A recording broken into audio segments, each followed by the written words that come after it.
Today, I want to talk about a dark story we see in the background of Season 6, Episode 14, using environmental storytelling. This episode starts with Denise telling Rosita and Daryl about a place that she thinks might still have medicine. Daryl and Rosita say that they'll go, but Denise insists that she joins them. She's desperate to feel useful and to prove herself. After some back and forth between the three, they all hit the road headed towards Edison's boutique and apothecary. When they reach the place, it's covered in bloody handprints, and inside, a horrific smell makes Denise gag with disgust. As they search the store, Denise spots photos of a child inside the glass countertop of the help desk, presumably the owner's child. As Daryl and Rosita pack up all the medicine, Denise investigates a banging sound coming from the back room, wanting to prove not just to the others but to herself that she can handle herself and that she's strong and capable. She opens the door to find a horrific scene inside. She finds boxes of supplies, children's books, and the source of the banging sound: a decaying walker with a cast on its foot. In the room, using red crayon on the walls, are written over and over again, "Hush." As she makes her way around the room, she finds the shoe of a child sticking out of the dark, murky sink water. She freaks out, leaving the room. So that's all we really hear or see in the show about this. It's another one of those creatively crafted dark background stories that we don't actually get to see because it's a bit too gruesome or dark to air on TV. But it makes me wonder what happened in that small back room that ended so tragically. I've done my best to piece the story together with the help of a really good friend of mine, Jacob, so that's what today's video is going to be about, and that's what we're going to focus on. And this video is inspired by another YouTuber called Ty Swells. He made a video about this episode and this little story, and it made me want to give my version or what I think happened.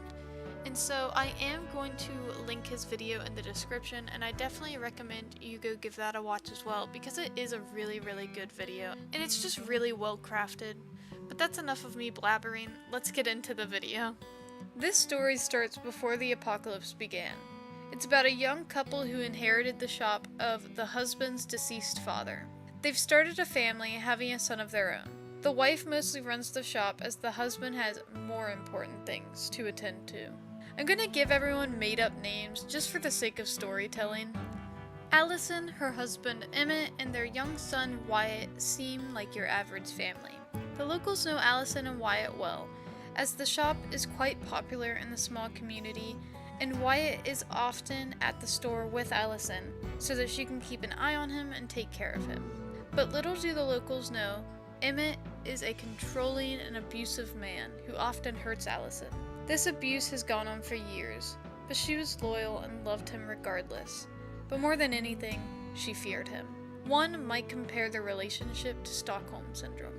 One day, Emmett accused Allison of flirting with male customers. When Allison tried to explain herself to Emmett, he grew angrier, pushing her down a flight of steps. As she fell, she broke her leg and got several large, dark bruises. But he promised he'd never do it again, like he always does, and she forgave him. When the news announced the outbreak, Emmett insisted the three of them stay at the store because he wanted to protect the store from burglary and break-ins.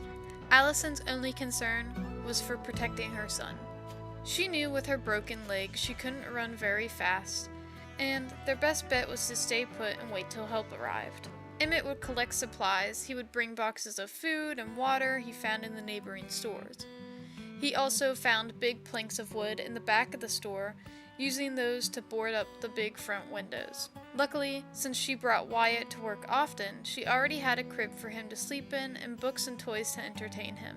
But as time went on, Emmett's temper worsened. One day, when Emmett went out for supplies, walkers began to gather around. He yelled to Allison to get off her ass and quickly open the door. Without a second thought, she quickly sprung up, racing to the door as fast as she could with her injured leg. But when she reached the door, she stopped. Something inside of her snapped. This was her chance. She wouldn't have to be scared of him anymore. She wouldn't be ridiculed every day and yelled at. She wouldn't have to take his beatings. Instead of opening the door, she turned the lock. Emmett reaches the door, frantically trying to open it, screaming at her. Open this fucking door, Allison. When I get in there, I swear to God I'll kill you! She watches as the walkers swarm him, ripping him apart. At first, it's like a weight lifted off her shoulders, but then she realized, what was she gonna do? She couldn't scavenge for supplies, and she couldn't take Wyatt and run with her injured leg. They were stuck. Deep down, she was panicking. Wyatt begins to cry. His wails get the attention of the surrounding walkers and they begin banging on the front window and doors. Allison decides to try and give him a bath in the back sink to hopefully soothe him. He always loved bath time. Wyatt and Allison managed to survive 2 weeks on their own with the supplies they had left. They had to ration it into small portions, causing Wyatt to often cry out of hunger. Every time he cried, the dead would come back to bang on the walls, and she would think to herself, they're gonna get in. To calm Wyatt down, she would hush him, cradling him in her arms, but when that didn't work, she would give him a bath. He'd play in the water as she hummed to him, and this always seemed to stop his tantrums.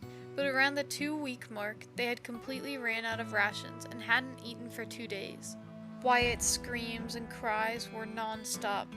Allison tried everything to quiet him. She played with him, colored in his coloring books with him, but it wasn't working.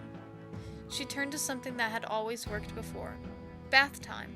But this time, it didn't work, and Wyatt's screams continued to echo throughout the building. Allison's head was pounding. Due to the starvation, she wasn't thinking clearly. The sound of the dead hitting the glass and Wyatt's cries overwhelmed her. She just wanted to make it stop.